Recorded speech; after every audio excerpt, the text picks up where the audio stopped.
Oh, what a day. You wouldn't believe it. You just would not believe it. Alan wanted a complete rewrite. Buddy came in late. Sally left early. I lost my wallet. I got a ticket for jaywalking. And on top of that, I think I'm getting a cold sore. What is that smell? Your son broke a bottle of shaving lotion. Oh, no, not my Essence, a Matador? No, it's the other one, that cowboy stuff. My stirrup and saddle? Yes. That stuff runs $4 a bottle. Rob, don't go in there in your bare feet. I'm not in my bare feet. I may be a little casual in my dressing. And now, darling, let's not have any remarks about the way I'm dressed. You'd have the kind of day that I've had. I was talking about me, not you. Well, I know what you're thinking. You probably expect to come home and find me dressed in a ball gown and a tiara. I didn't even get out of my bathrobe until 3 o'clock. Maybe you would like to hear about the rest of my day. All I'm asking, darling, is for a little understanding when you come home, a little charm. Charm? Honey, who do you think I am? Fred Astaire? It wouldn't hurt you to emulate him. What do you want me to do? Come home every night and dance my way into your heart? Honey, you remember I work in the big city? And life is very exciting here on the Riviera. Hi, Daddy. Oh, hi, Richie. That's right, side with him. All I said was hi, Richie. Sure, you can afford to say hi, Richie. You don't have to clean up after him. Laura! Richie, dear, say goodnight and go to bed. Good night, Daddy. Good night, son. I'll be in a minute, darling. Never mind, Mommy. You're going to have to talk to that boy. I would love to. You just sent him to bed. We'll talk to him later. I've had dinner waiting for an hour. I've had mine.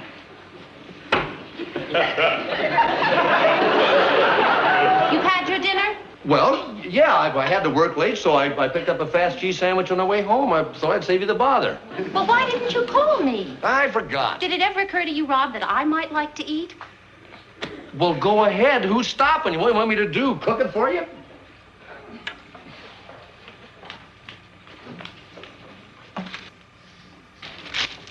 Honey, I'm sorry. That's the sports. It's just that, well, everything went wrong today. Then I suppose you think everything went right for me. I didn't say that. Oh, ow. Oh, ow. Oh, darn, Ottoman. Well, you don't have to bark at me. The Ottoman's been in this room for years, Mr. Astaire. I wasn't barking at you, Ginger. I was talking to the Ottoman.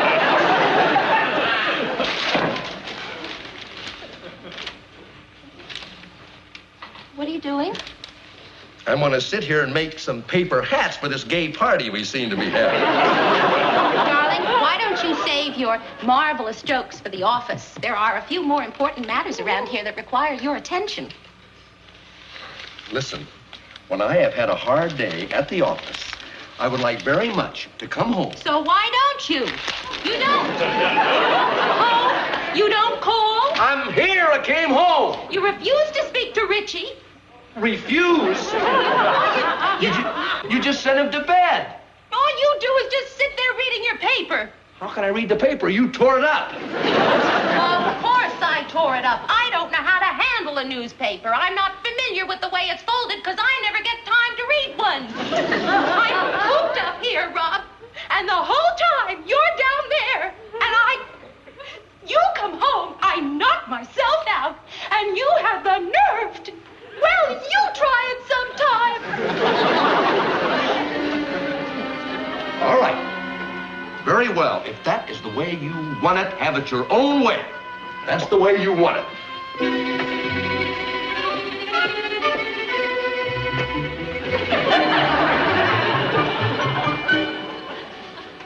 You'd probably like to know where I'm going.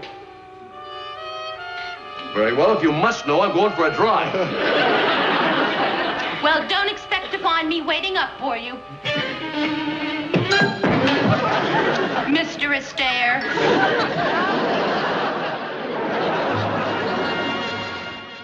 So for those of you under 50, that was a great television show back in the late 60s, and Mary Tyler Moore and Dick Van Dyke. The Dick Van Dyke Show was just a terrific show. And it's funny, isn't it, that all these years later, a lot of homes haven't really changed all that much.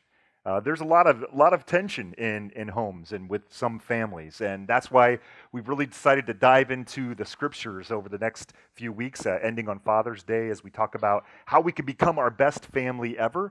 And I want just to keep encouraging you, if you haven't done so yet, or even if you have done so but you're wearing something different today, go down to the cafe and stand in front of the Best Family Ever banner, take a picture, upload it to social media, put hashtag Southland Best Family Ever, and tell people what you're learning here. Or maybe you've read an article or have a quote that you want to add to that as well. We've seen some neat posts throughout the week on both Instagram and Facebook, and I hope that you'll take advantage of those and participate in this with us. We had a few of these left. I don't know if we have any of these left, but they're little bracelets that say Best Family Ever, giving me opportunities to talk to people as I've gotten to know them this week. Little cards to invite them to church. It's been fun, and a lot of people have responded well to just a conversation that we're having. So I hope you'll participate in that. Now, I do have a question for you. Do any of your families fight or argue? Okay, I hear 2 laughs and everyone else is quiet, which is scary, when you think about it. I mean, it happens. Families argue, and we're working on getting from our real family, to the ideal that the scriptures lay out for us. And we believe that the Bible has a lot of good help for us. If you were invited today and you're not a believer, you just came along because somebody invited you, I really think that this can help you in all of your relationships, whether you're married, divorced, widowed, or single even. What we're going to talk about today from the scriptures, I believe, can really encourage you in all of your relations. Now, last week, we talked about the one question that we think would really change relationships, and that's the question, do you remember? How can I help you? How can I help you? And the idea is get outside myself and always wanting what I want, and ask the question to other people in my family, hey, how can I help you? Well, I know what happens is because we don't ever need to do that, right? All of our families are happy places. They're all happy places. Have you ever been to the happiest place on earth? Do you know that place? Have you heard about that place in the marketing? We've been there, happiest place on earth. And sometimes, well, I've gone and at like 8 o'clock, 9 o'clock in the morning, everybody does look very happy, and it's the happiest place on earth.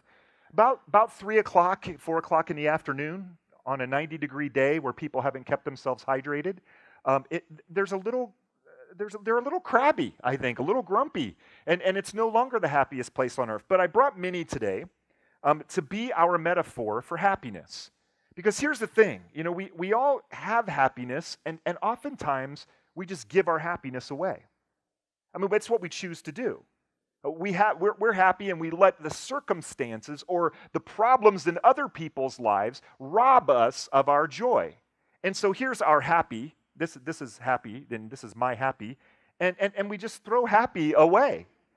Now, I did that in the first service, and 3 old guys just about lost their minds. They thought, that's sacrilegious. You can't do that to Minnie. And yet I said, well, then you missed the metaphor. Because that's what we do. We choose to toss our happiness away. And that's because, especially in the families, I mean, we fight, we disagree, and we give up a lot of happiness in homes where it should be the happiest place on earth. And we argue differently because we're different people. I mean, let me just show you some examples of the different ways people argue. I mean, first of all, you have the satisfier. This is a person that just, I'm going to just agree with everybody, forget about whether I agree with it or not. I'm just going to agree, make everybody happy. I just want everything to be smooth. And then you've got the sulker, the person who pouts. And when they get into an argument, it's just always whiny, pouty. There's usually a lower lip involved in that. And then you've got the stuffer, and that's the person who keeps everything in, and it just piles up until eventually the volcano explodes, right? And then you've got the Sherlock. Now, look, I was trying to just make them all S's, and I couldn't think of an S for this, so I put Sherlock, because that's the person who finds all the facts, they get all of their defense in order, and then they argue through litigation. They're presenting their case constantly, and they drive everybody in the house crazy because they always feel like they have the facts, and therefore they're always right. And then, of course, in a lot of homes, you have the screamer, the one who just, has to get it out. Yell, yell, yell, yell, yell, and now I feel better. Forget about all the carnage in my wake. I feel better. Now, in the first service afterward, everybody was like talking about all of the other S's that they have in their families, like the slammer and all of that. But listen, what I'm saying is we're all different. And we all disagree, argue, or even fight differently. And so that's why today we're going to talk about families fighting fair. Because it's one thing to argue or fight outside the family, right? Like if you're arguing at work or even in court or in the government or all of those places in relationships we can fight. The family is a unique place to fight. And the interesting thing about it is this: when you win an argument in the family, it's rarely a win. I mean, oftentimes winning is just losing for everyone. And we think we won, and we argue that way, and I want to make my point, I want to get this across, and we lose when it's all said and done. Now, the fact is, we all disagree. We're different people, and actually disagreeing can be a good thing if we do it the right way. And sometimes we disagree for some high moral cause. But if you got your Bible today, I want you to turn to James chapter 4, and James is going to help us understand where most of our fighting, most of our arguments come from. And it's really an eye-opening passage of Scripture, because here's really where our fights come from. Chapter 4, verse 1, this is where we'll start today. What causes fights and quarrels among you? Don't they come from your desires that battle within you? You see, we're just going to stop there. We're going to keep reading in a minute, but let's just stop there. Because the first way to fight fair in your family is to admit this: I want what I want when I want it. Come on, let's all say it together. I want what I want when I want it. I mean, that's the fact. I mean, we all want what we want when we want it.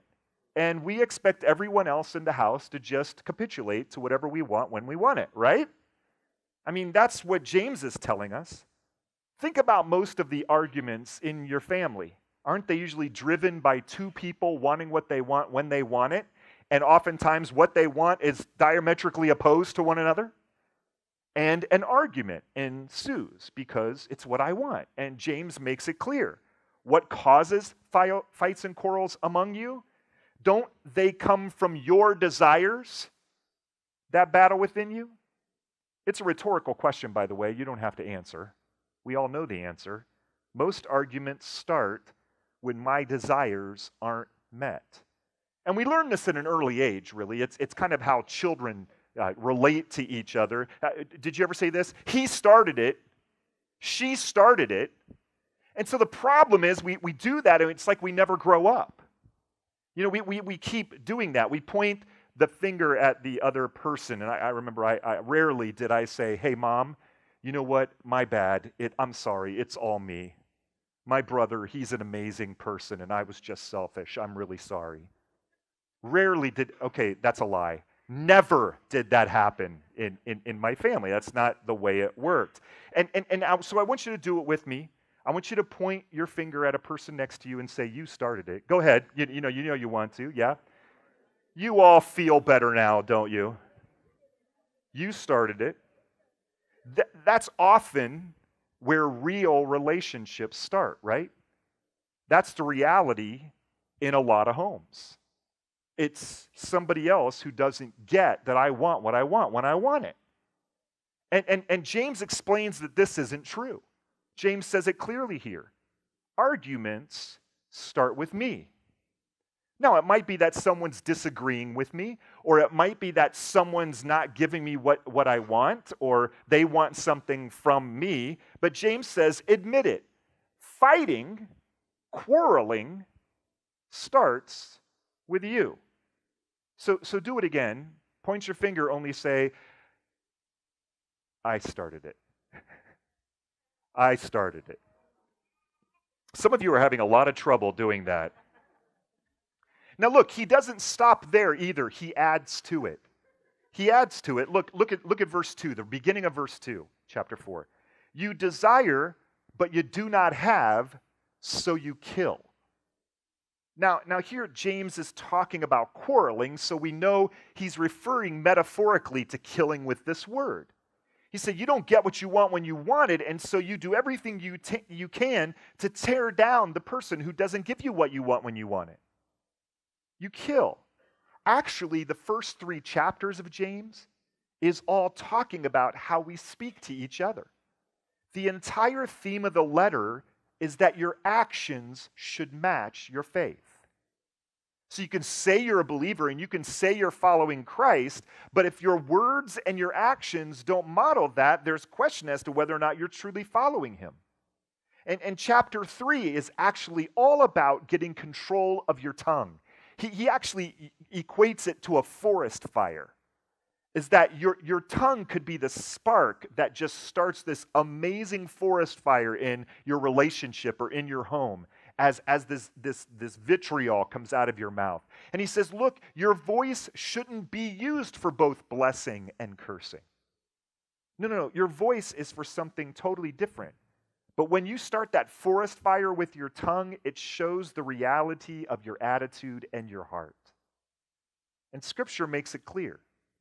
It's my desire that gets in my way of a good relationship with my family.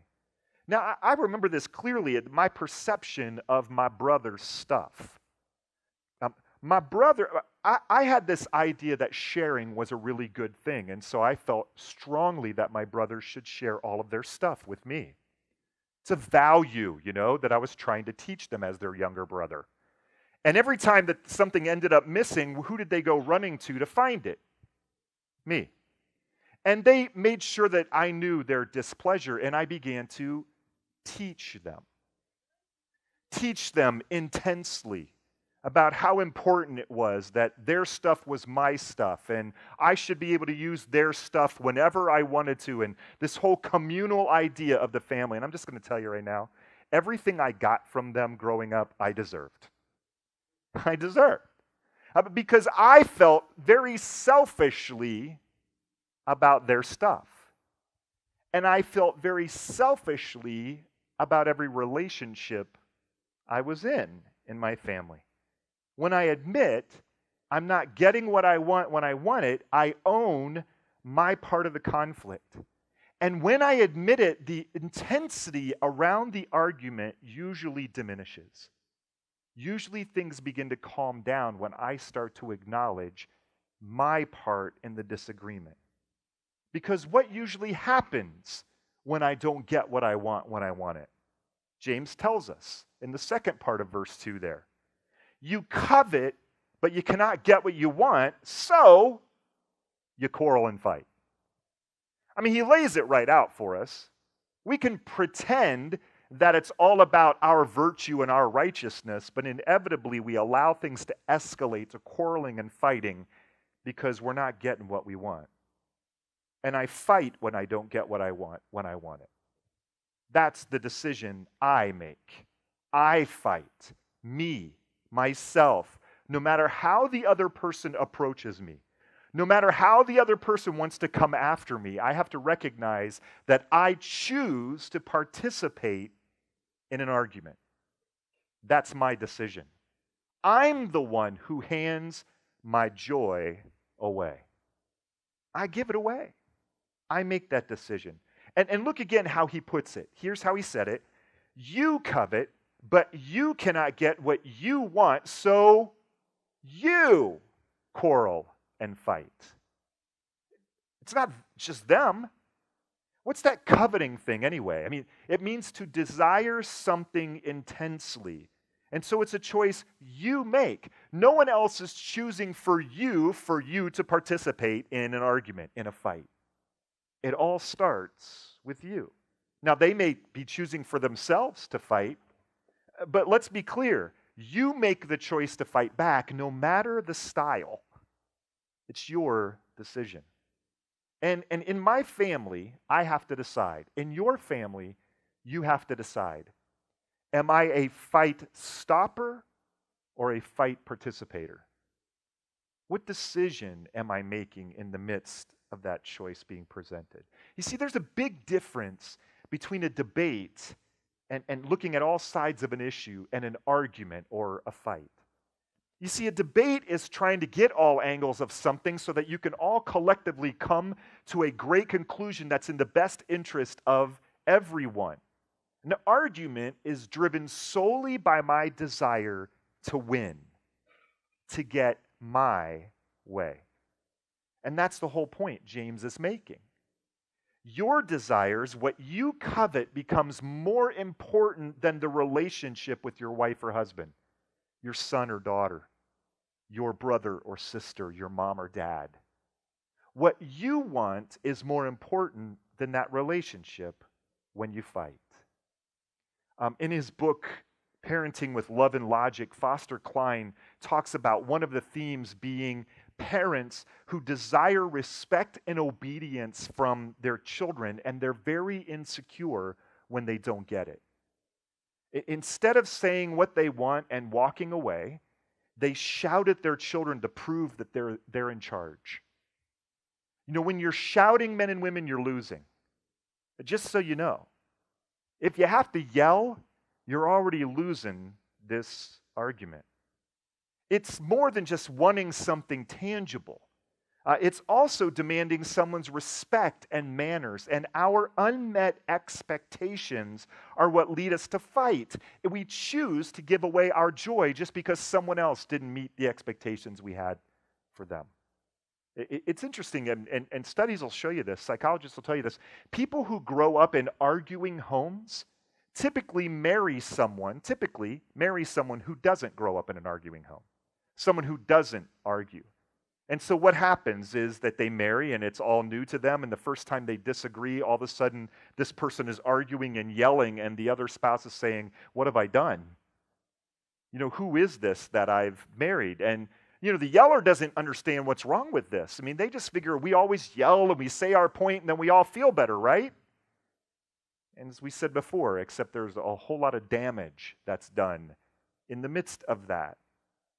Instead of fighting, take a good look at your expectation in the matter and ask yourself this question.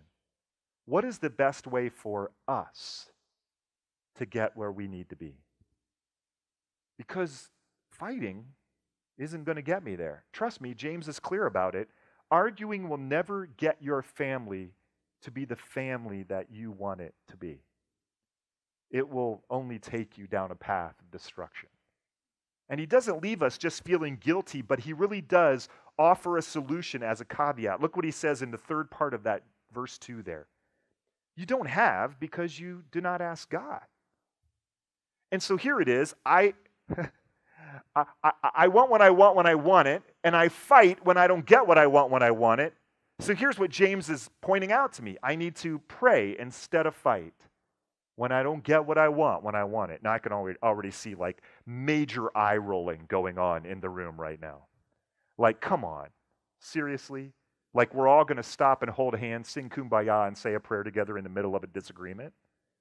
Well, it's amazing how talking to God can calm a situation.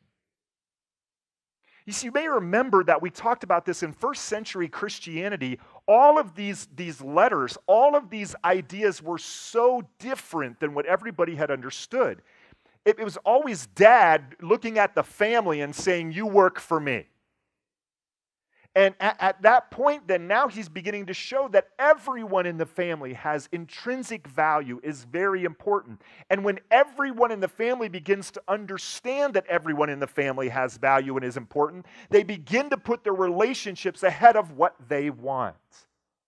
And what's the fastest way to get us there? Asking God about it. That's the point James is making. Because in prayer, men and women, we're often confronted with our selfish desires in the midst of our disagreements. And here's what James goes on to say. Look down at verse 3. And when you ask, you do not receive because you ask with wrong motives, that you may spend what you get on your pleasure. See, he makes it clear, men and women, you can pray for the wrong thing. See, you could go to the Lord and say, "Lord, make it clear to my wife that she's wrong, she always has been wrong, and she'll always be wrong about this situation. And bless all the starving children and bring peace to the world. Amen." So I add a little, sanctified prayer there so I feel better about the prayer that I'm praying, and I'll end with that. And it's clear. You can pray with wrong motives. And he states this, so, understand this. This is where he said, he just interjected this idea of asking God in the midst of quarreling and disagreements. He's saying, here is where you need to insert prayer. And it begins with prayer for yourself. Oh, you can ask selfishly for things so you can get your way and fulfill your pleasure and desires. That's what he says there. Or you can get what you want when you want it, no matter the carnage you leave in your wake. You can just do it without prayer. You might even go to the Lord and pray this way, Lord, make them understand that I'm right. And then you go to that person and say, okay, I've prayed about it, and God says, I'm right. No, that's not what we're talking about. The focus on talking to God in the midst of conflict is to ask this, men and women, is what I'm demanding selfish? And is how I'm demanding it Christ-like? Not just what I'm demanding, but how I'm demanding it. Is that Christ-like? Is my goal for me to win or help everyone else to get to a good place? When families remember the words of James, all of a sudden disagreements take on a whole new personality. Now remember, we're not talking about families never disagreeing. That actually can be a good thing. It can get us to the place we need to be. And we shouldn't start by telling them they need to read the book of James. Hey, look, you got a problem, go read the book of James. That's not spiritual. It starts with me. This guy pointing here. It's interesting, I've asked a lot of older people who've enjoyed their families and also people who've been successful within the midst of family. They love talking about them. And I'll often ask them this question, what do you wish you would have done differently? And it's interesting, I've never heard any of them say, I wish I would have yelled at my kids more. Should have yelled at those kids. No one, none of them have ever said that. I've never heard any of them say, I wish we would have had more arguments. They were so cool. No, that never happened. I've never heard them say, I wish I would have forgiven less and held on to more bitterness. None of them have ever said that. And yet the interesting thing is that's what we choose to do. James tells us that. They always wish they would have settled conflicts and lowered the tension. And they always wished that they wouldn't have made little things big when they didn't need to. So, let me ask you a hard question. Who in your family is hurting because you're not getting what you want when you want it? Who in your family is being damaged because you won't go to the Lord in prayer and ask, what is it I need to deal with in myself? Actually, if you read later in James, he tells you that we all need heart surgery. We all need God to take out this spirit that we have and replace it with a clean, washed, sanctified spirit. So we won't be selfish, but selfless. So we won't always be fighting for what we want when we want it.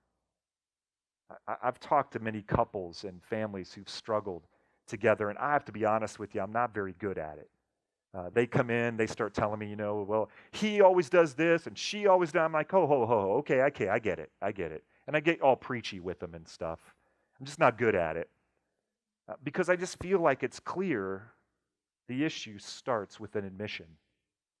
My selfishness. That's where it begins. And one way to move forward from the real or the reality of your situation to the ideal that God has set before us, it's starting by admitting, I want what I want when I want it. Own it, admit it, and rather than fighting first, take that to God first. And that's the step you need to make to fight fair with your family so that disagreements become assets rather than liabilities.